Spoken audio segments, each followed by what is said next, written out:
Welcome to Pindar Poetry. We hope you learned something new. You start by confirming the cushion has enough product and your skin is prepped.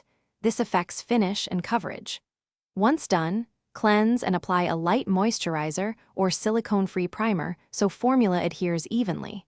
Then shake the compact briefly to redistribute the serum base. Open the lid and press the puff down with measured pressure to pick up product.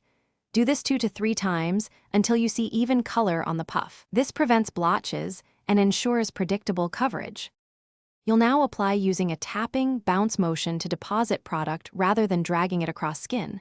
This preserves the cushion's texture and prevents streaks. Begin at the center of your face, nose, cheeks, forehead, and tap outward to blend. This creates a natural gradient.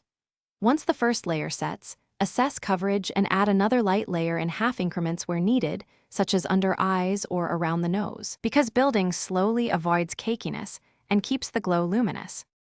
You finish by gently pressing a small amount of translucent powder only on oily zones to set the cushion while maintaining glow elsewhere. This balances longevity and dewy finish. Once set, press the clean puff lightly over the whole face to meld layers and reduce any surface shine. If you encounter patchiness, moisturize the affected spot lightly or dampen the puff slightly and reapply a thin layer. This restores slip and smooths uneven texture, so the finish returns to even, radiant coverage. Thanks for watching. Consider subscribing if we helped you.